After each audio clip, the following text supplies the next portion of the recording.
The Lullaby. Written and illustrated by Cassie Stafford. Every evening, Lyra's mother would sing into the ether, in hope that the wind would carry her lullaby to her daughter and bring her home. But the witch heard her heartbreaking song and would wickedly wait and cast a shielding spell over the mountain cave, in which she kept her daughter captive.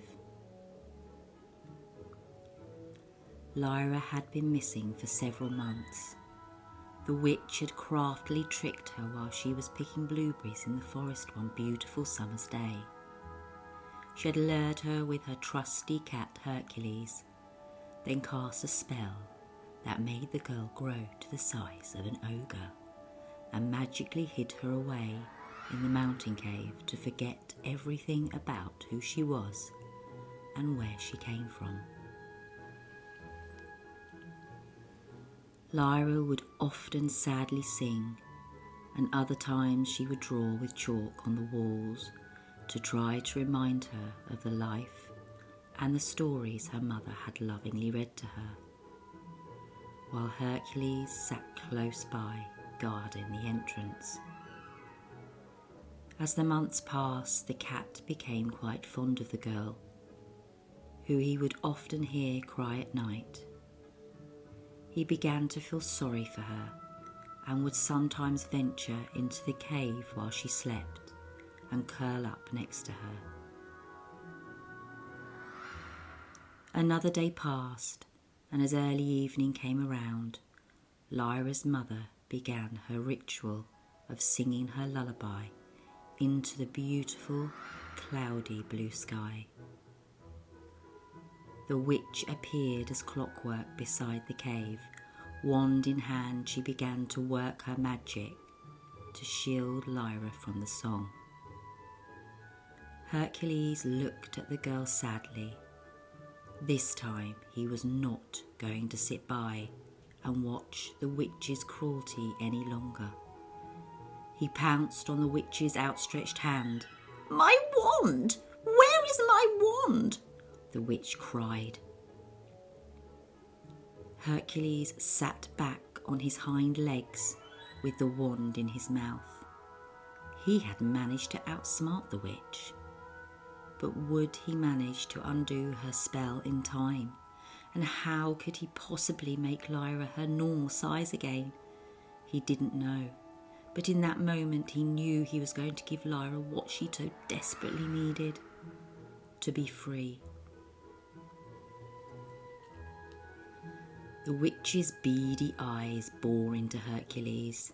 As her brow furrowed, the cat dashed to the opening of the cave. He swished the wand this way and that as he desperately tried to remember the undoing of the spell. The witch, now closely behind, was incandescent with rage and screamed for her once loyal friend to return to her side. Hercules looked at Lyra's worried face and shut his eyes tightly. He imagined her returning to her normal size and running towards the white house on the hill, opening the red door and falling into her mother's warm embrace. Suddenly the hair stood up on the back of his neck. He opened his eyes to find the wand burning brightly than he'd ever seen it before. Then it suddenly disappeared, and Lyra had vanished. He could hear the witch, who now completely powerless screeched into the night in despair and utter disbelief at her misfortune.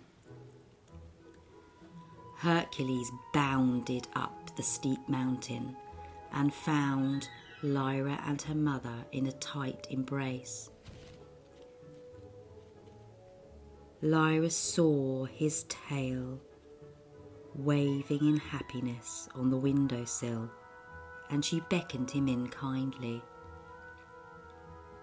Hercules purred as Lyra stroked him, She looked into his big eyes and smiled. Then she whispered, "Thank you," into his ear and set a cushion beside her for him to settle onto. They both finally felt like they were home. And as for the witch, she was never seen again.